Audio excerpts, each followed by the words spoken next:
Stop. Don't scroll. What God is about to say is not about where you failed, not about what you're still waiting for. It is about what you already did. The costly, quiet act no one in your world acknowledged. The thing you weren't certain was seen.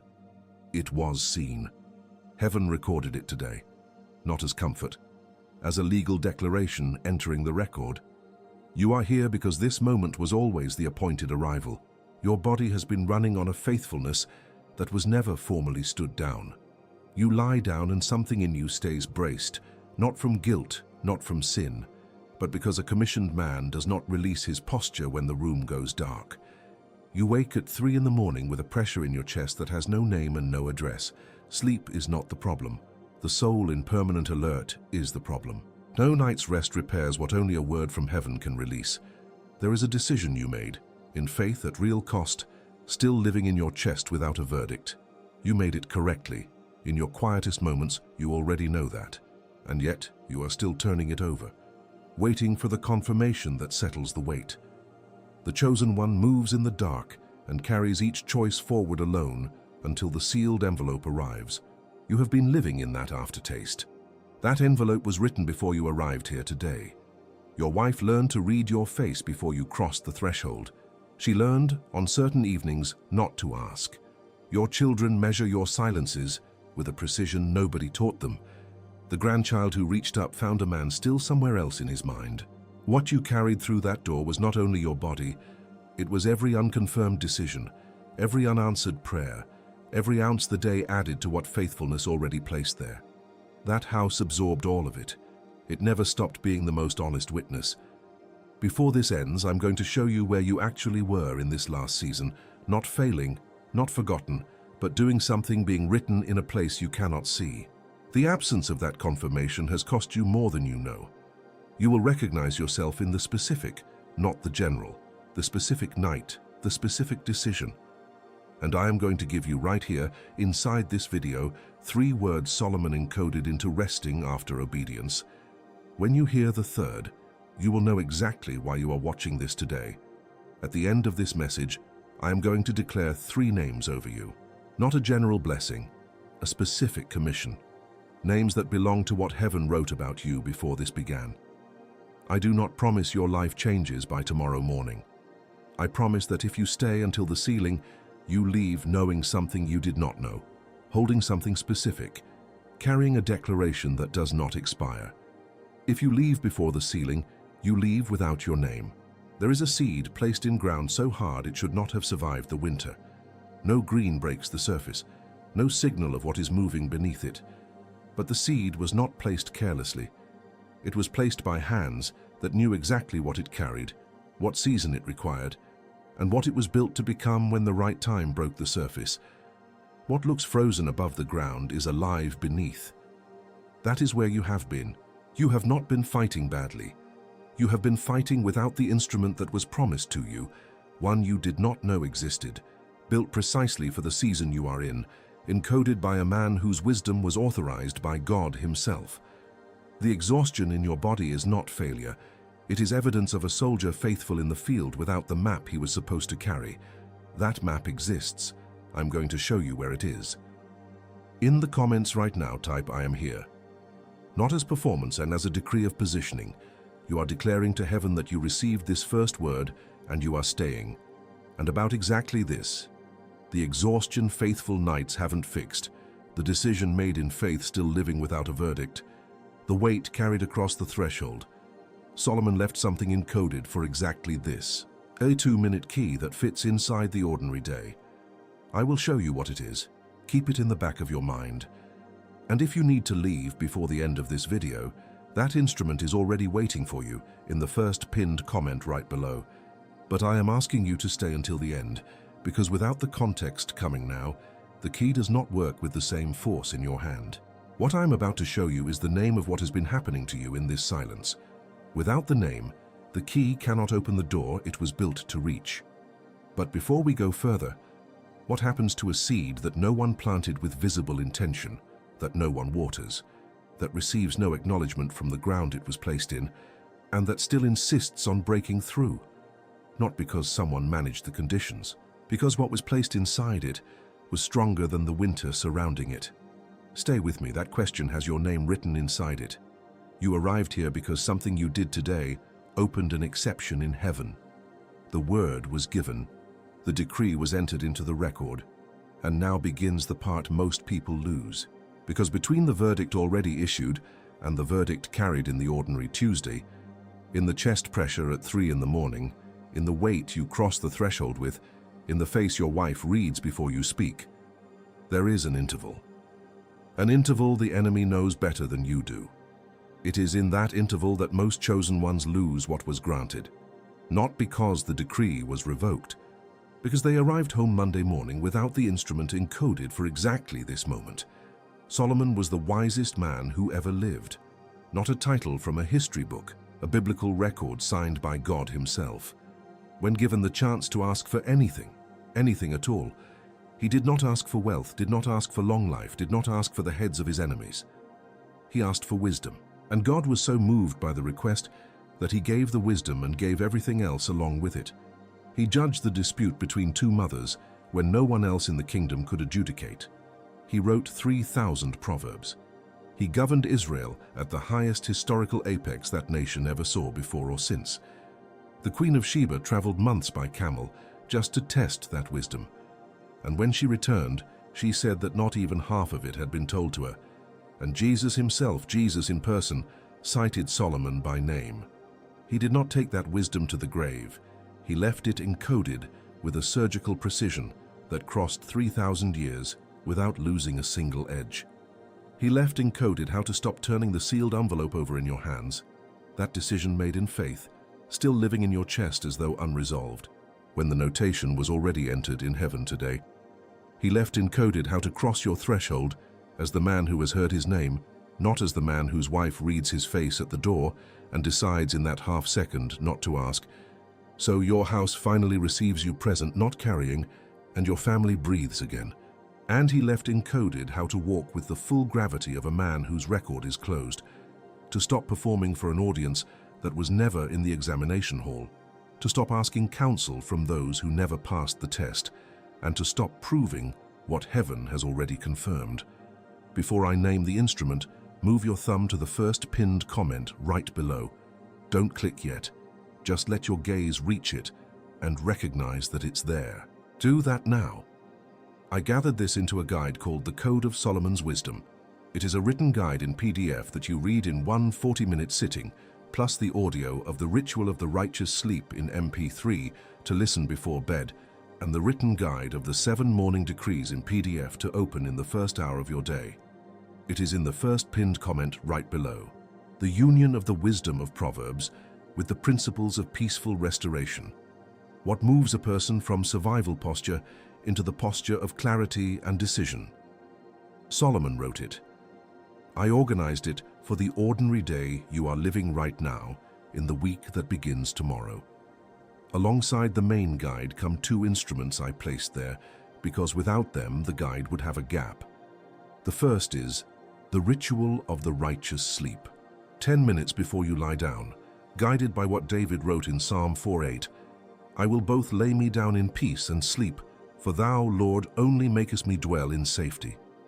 This is not a modern relaxation technique.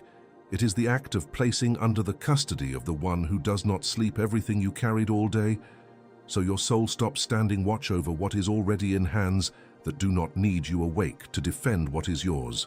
For the Bakir whose body was never given the command to stand down, whose soul is still braced at the post even horizontal.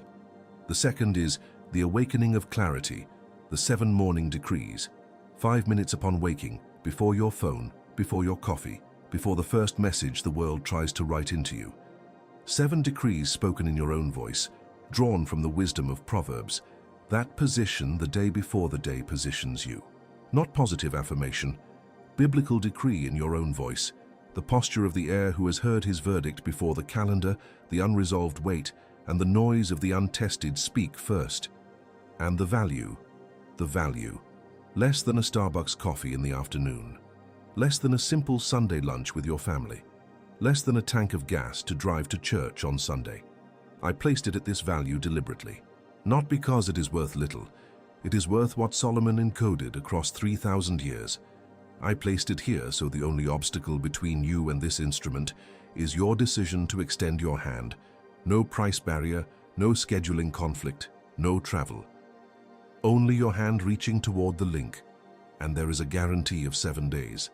If you open it, use it for a week, and it does not serve you, you send an email and receive every cent back. And here is the part no one does. You keep both instruments. The ritual of the righteous sleep stays with you. The awakening of clarity, the 7 morning decrees stays with you, even after the refund. That is not a generous concession. It is the recognition that the risk of testing cannot be yours, the risk is ours. The only risk remaining for you is the risk of not testing. And the risk of not testing is the risk of leaving here with the decree open in heaven and losing it on Monday morning for lack of an instrument. Several people here on this channel in recent weeks have already received this instrument. Fathers, grandparents, people who carry their household on their backs. I have read messages from a husband who sat down at the dinner table, and his wife noticed the difference without needing to ask. From a grandmother who managed to pray with her grandchild without the weight of the day crossing the prayer. From those who slept through the night for the first time in months, body finally given permission to exhale from the post it had been holding far too long. It is not magic. It is the right instrument in the right hand. And while they sleep tonight with their soul handed over, your calendar keeps running. The next night you lay your head down with your soul still in alert posture is not months away. It is tonight, maybe 3 hours from now. The next morning you wake reaching for the unresolved before your feet touch the floor is tomorrow, maybe in 6 hours. Each night without the ritual of the righteous sleep is a night your body will pay for. Each morning without the awakening of clarity, the 7 morning decrees, is a morning the world rewrites before you do. Each day without the code of Solomon's wisdom is a day your house absorbs what you carry, and you do not even realize it is absorbing. The cost of postponing is not zero, but do not leave now, the ceiling is not finished. What I need to show you next is larger than any instrument Solomon left encoded for the ordinary day. It is the Hebrew name of what is happening to you in this exact moment, the name of the exception that was opened in heaven because of what you did today. And when you hear that name, you will understand why everything until now was preparation for a single word. Stay. There is a way to know, not by announcement, not by confirmation from the outside, but by 5 marks that appear in the body, in the house, in the closed spaces where no audience arrived. The Bakir is not identified by what he has received. He is identified by the specific texture of what he is still carrying. What I am about to name is not general encouragement for the discouraged. It is the anatomy of the chosen one in the middle of the testing hall. If you recognize yourself in what I describe, this message was not addressed to the general population. It was addressed to you by name. The first sign is this: your prayer changed, not stopped, but changed. What used to rise out of you like request became something quieter, something more like a watch than a conversation. You still go. You still kneel or stand or drive in silence speaking toward heaven. But the tone shifted, and you felt it shift, and you did not know whether that shift was growth or erosion. It was neither. It was the prayer of the man who has given his petition and now waits, not because God is absent, but because the Bakir's prayer in the testing hall sounds less like asking and more like staying.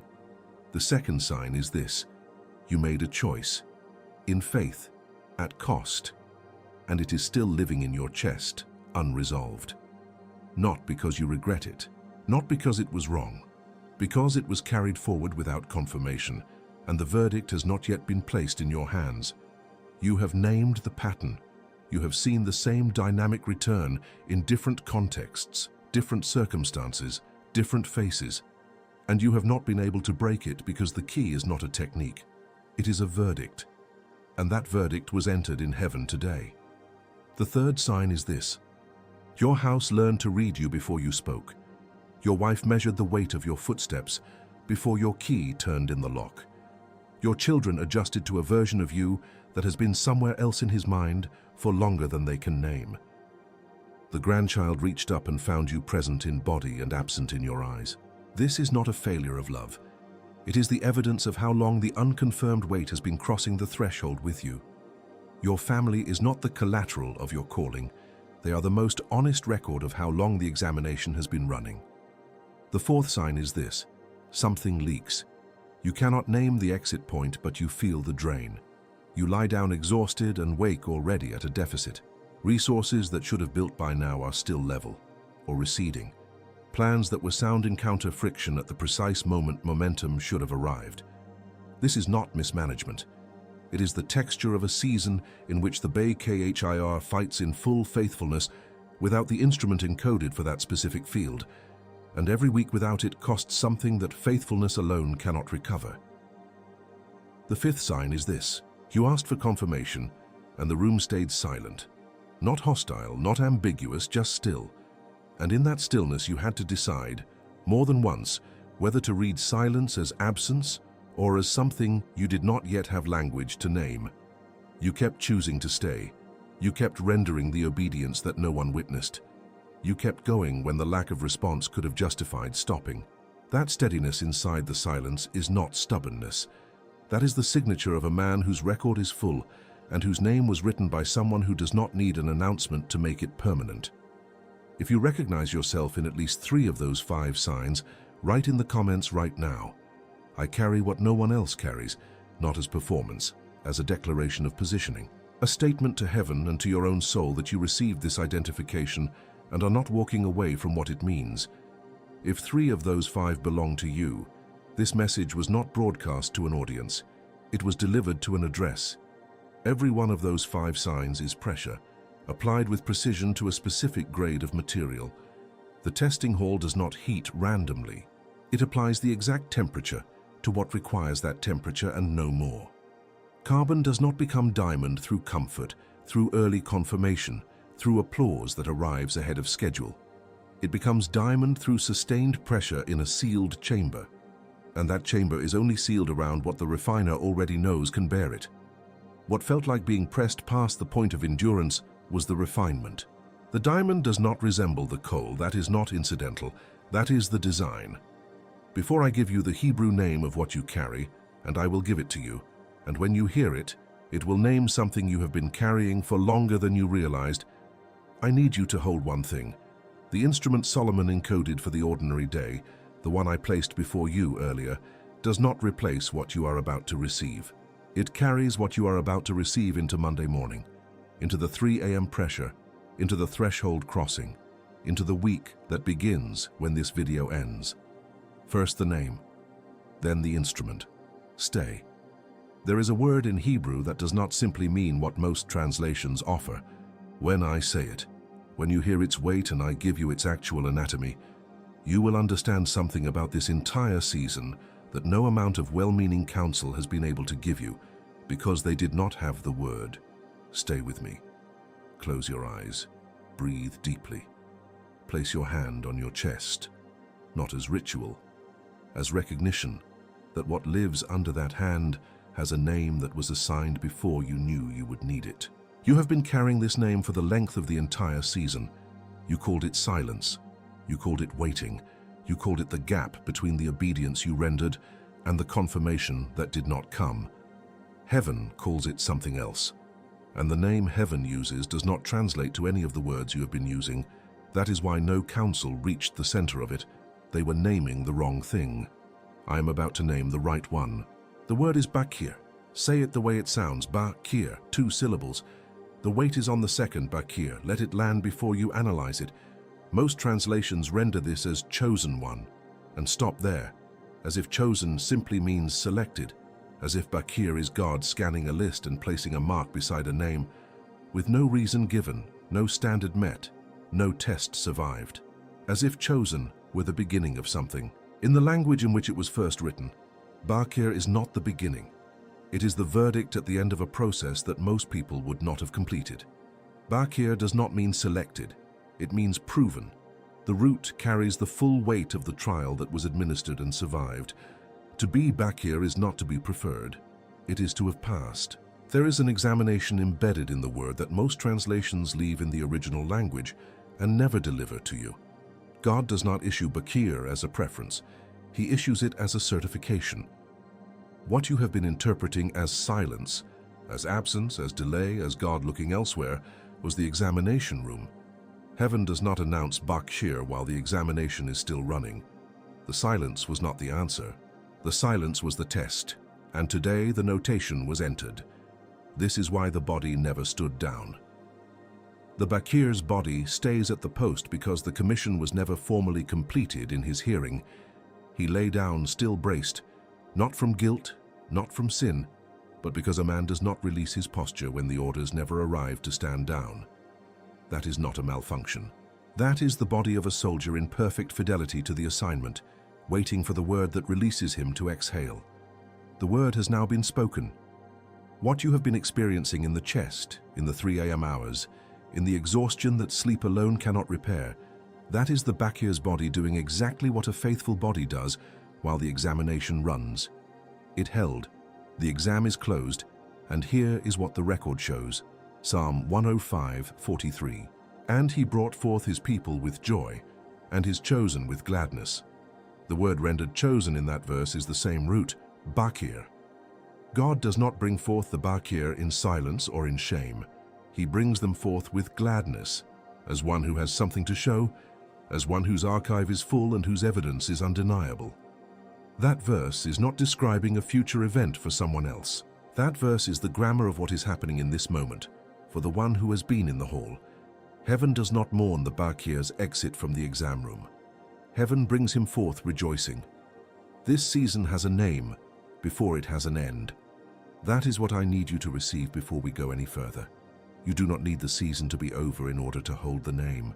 The name is yours from the moment the notation was entered, and the notation was entered today. The seed placed in ground so hard it should not have survived, did not survive because the conditions finally improved.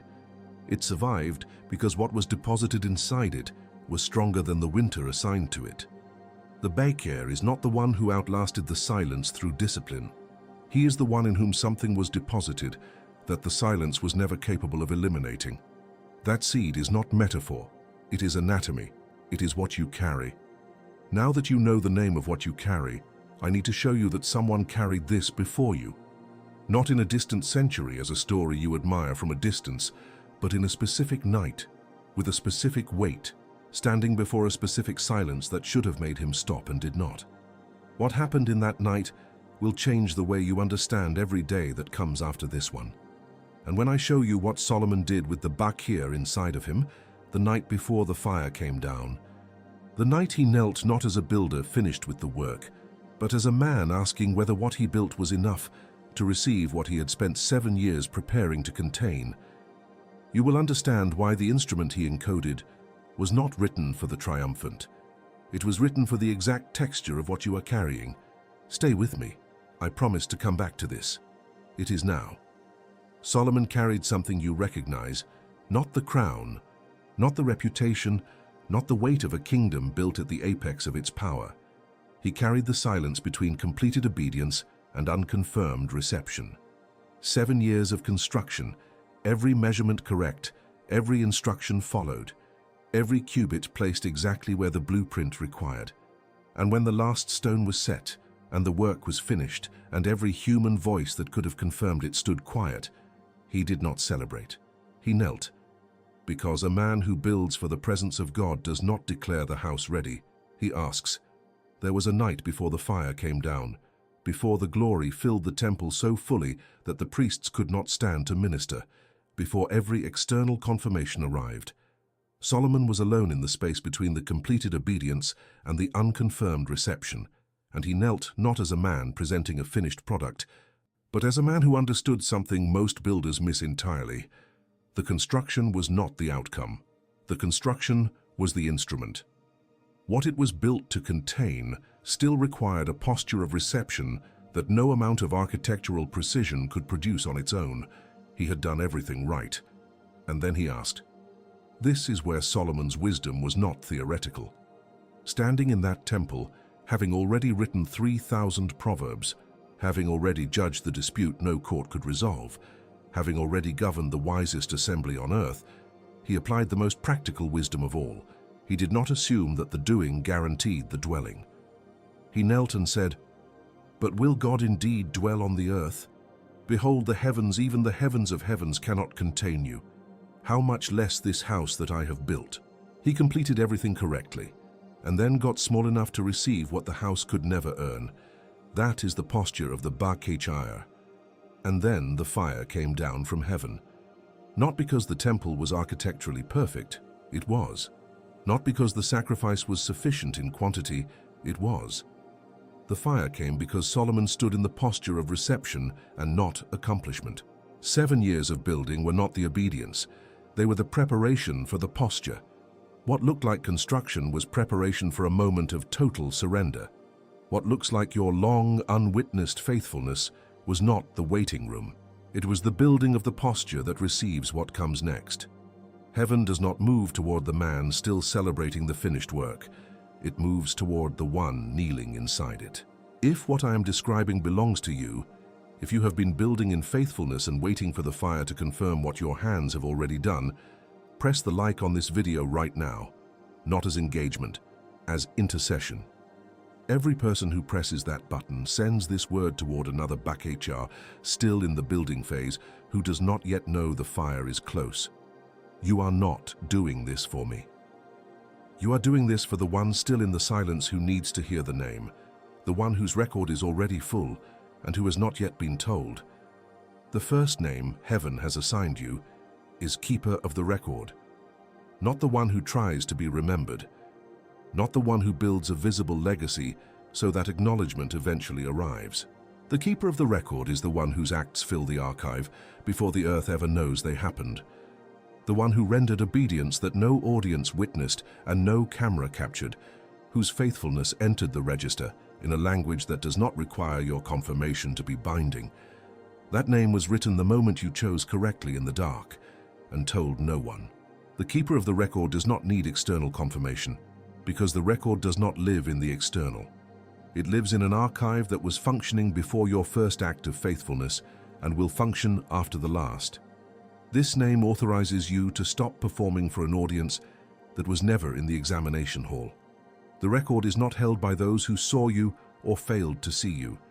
It is held by hands that have not lost a single entry. What you rendered in silence is complete and intact. You are not waiting to be recorded. You have already been recorded. The second name heaven has assigned you is Bearer of the Verdict, not the one still under examination, the one who has passed. There is a weight the Bakir has been carrying that he interpreted as the ongoing pressure of the test. It was never the test. It was the weight of the verdict already rendered, sealed in an envelope written before you arrived today, and delivered into your hands in this moment. The bearer of the verdict does not walk with the posture of a man still composing his appeal. He walks with the posture of a man the decision has already reached. This name authorizes a shift in your body that nothing external could produce. The Bakir who learns he is the bearer of the verdict does not need to stay braced. The post was not abandoned, it was completed. The soul that held alert through every night of silence was faithful to the commission. The closing notation has now been entered. Passed.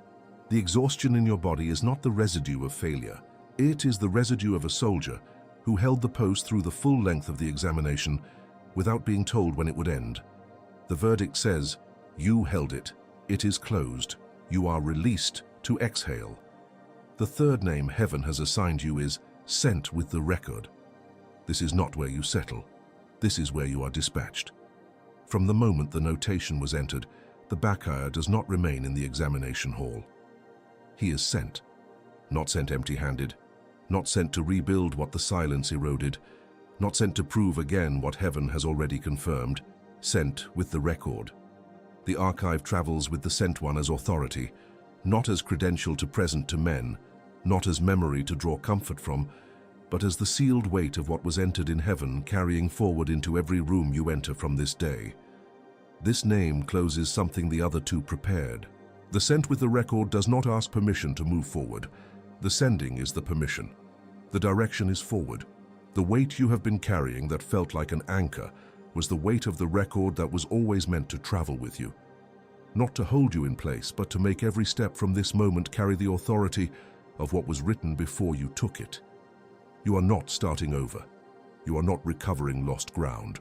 You are sent from the moment of the verdict, already authorized, already equipped, already carrying what the next season requires.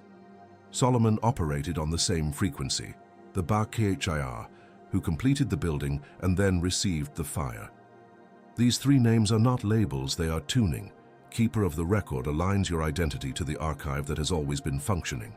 Bearer of the verdict retunes your posture, from the man under examination to the man whose exam is closed. Sent with the record orients your frequency forward into the season that was always on the other side of the silence. When all three are received and held together, the receiver functions as it was built to function, and what was sealed begins to move into what was always prepared for it.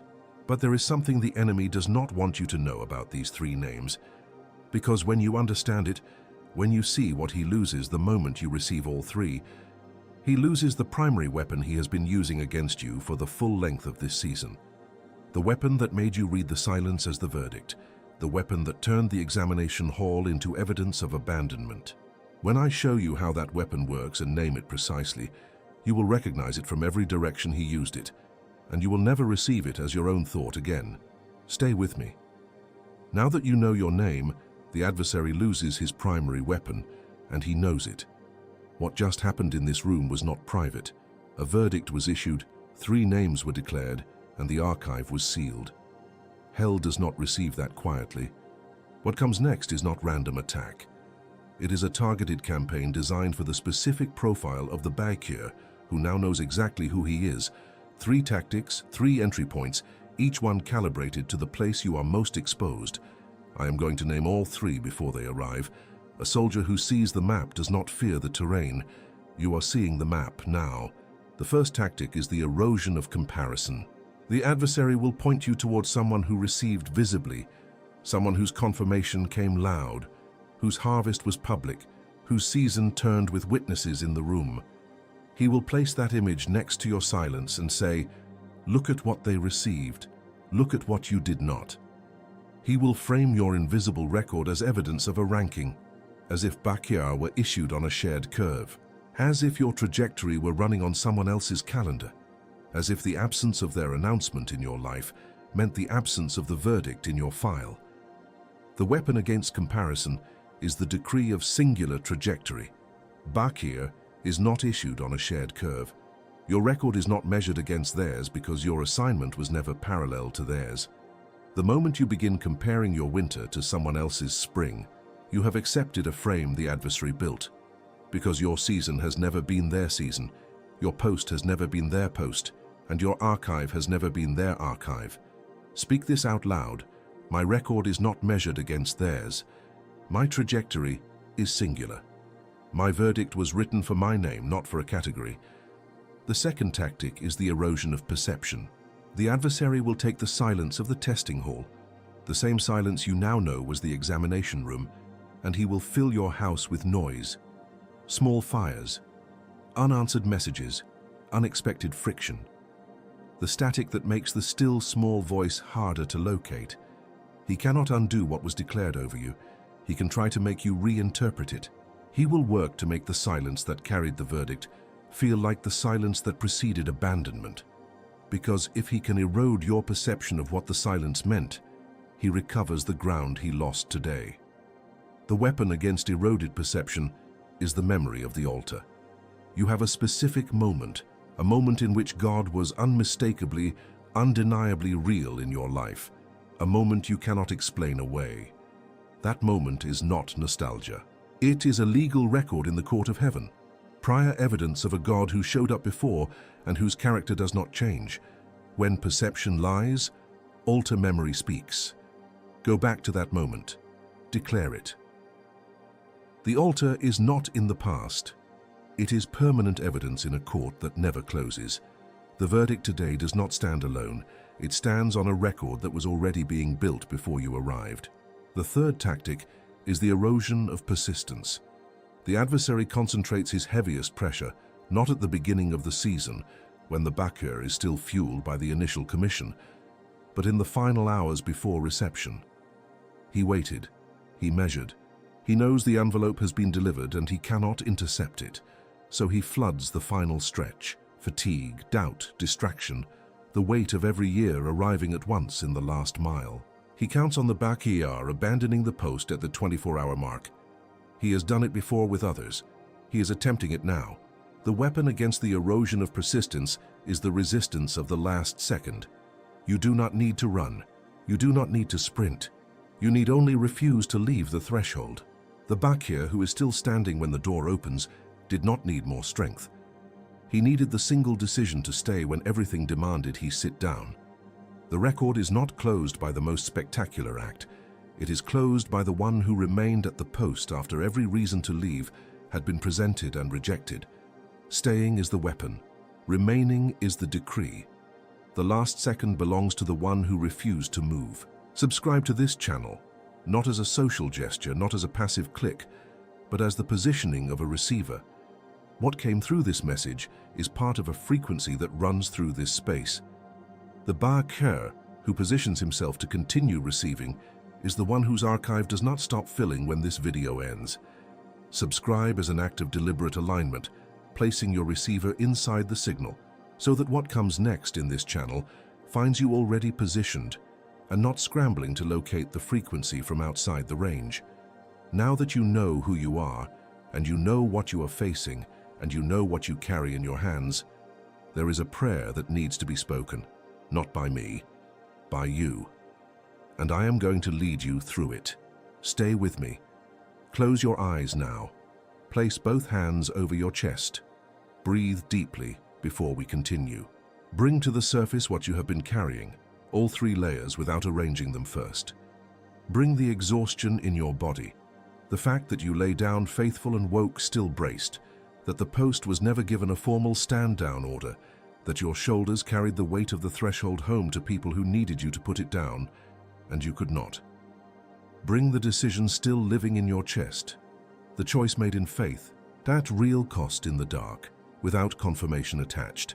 Bring your house, the wife who learned to read your face before you crossed the threshold, the children calibrating to your silences with a precision no one taught them, the grandchild who reached up and found a man still somewhere else in his mind.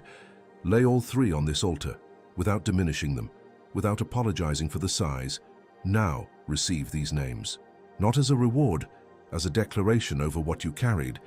You receive the name Keeper of the Record, the one whose acts were entered in heaven before the earth acknowledged them.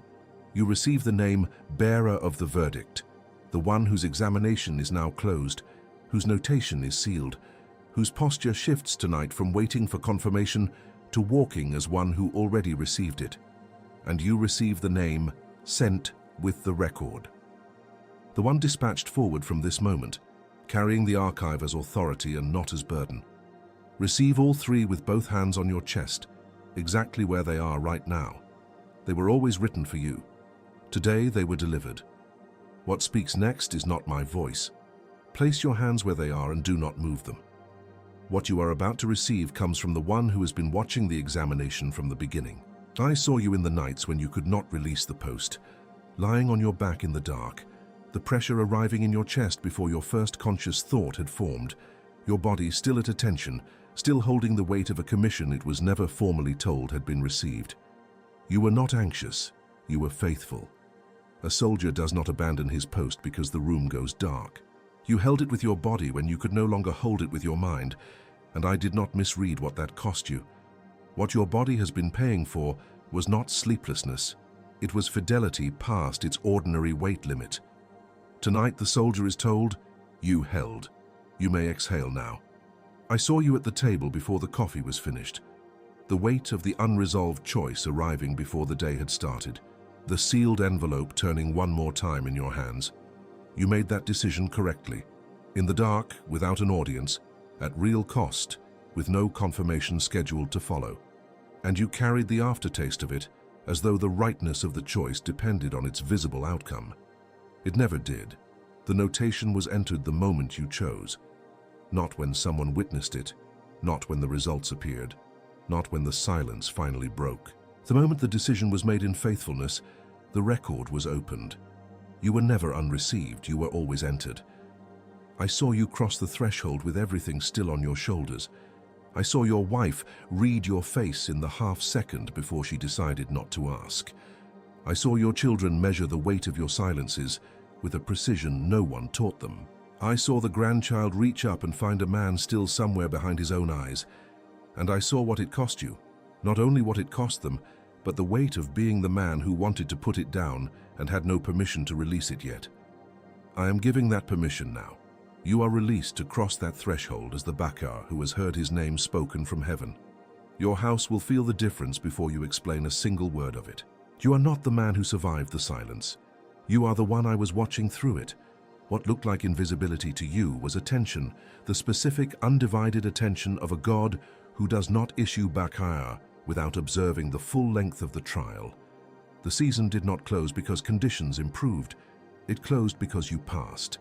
And a man who has passed does not remain in the testing hall. He is sent. Not to rebuild what the silence eroded, not to prove again what heaven already confirmed, but sent carrying the full archive of everything rendered in faithfulness as his authority in every room he enters from this day forward. You are not recovering ground.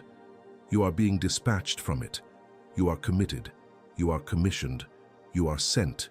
You are committed. You are commissioned. You are sent. You are committed. You are commissioned. You are sent. Don't say amen yet. Stay here. Let what was spoken settle beneath the level of language, into the body that held the post, into the chest where the decision still lives, into the shoulders that carried the threshold weight home. The seal does not set in the moment of declaration. It sets in the silence that follows. Stay in this silence. Let it be the first silence in this entire season that does not feel like absence. The seed placed in ground so hard it should not have survived the winter. It did not survive because conditions improved.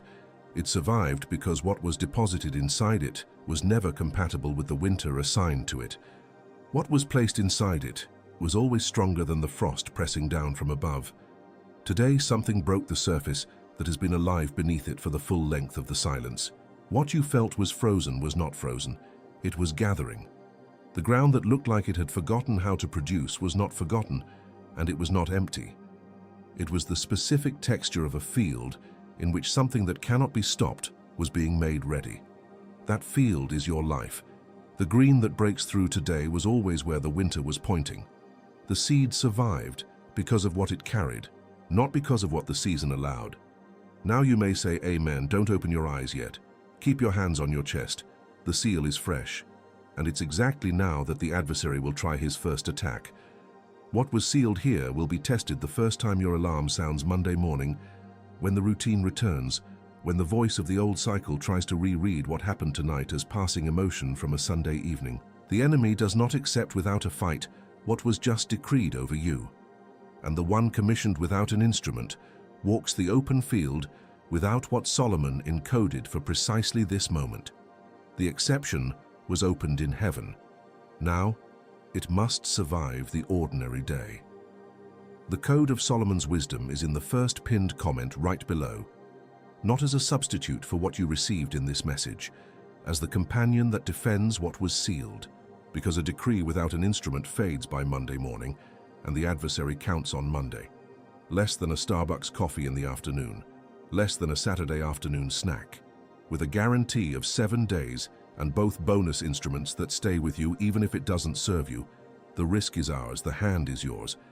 Click now while the decree is still alive in your chest, not tomorrow, not after the shower, not after talking to someone first, because whoever leaves it for later leaves it for never, and the adversary counts on later. That voice whispering right now, you'll see later, decide tomorrow, now is not the time. That voice is not yours. That voice is the voice of the one who lost today in the court of heaven and is trying to recover ground on your Monday morning. He has counted on later in every other message you received and set aside. He is counting on it now, too. This will not be one more. Click before the adversary speaks louder than the decree that has just been sealed over your head. And now, the last word. There is someone in your circle still in the testing hall, still carrying the weight of acts rendered without an audience, still reading the silence as if it were the verdict, still crossing the threshold with an unconfirmed envelope living in their chest. That person will not stop their scroll on their own. They need someone to send. You are that someone. This is not sharing a video. It is interceding for a bakar who does not yet know the record is being kept. Now close your eyes, 3 breaths, and remain in silence until the video ends. What was done here needs to land. Do not scroll. Do not leave. Stay.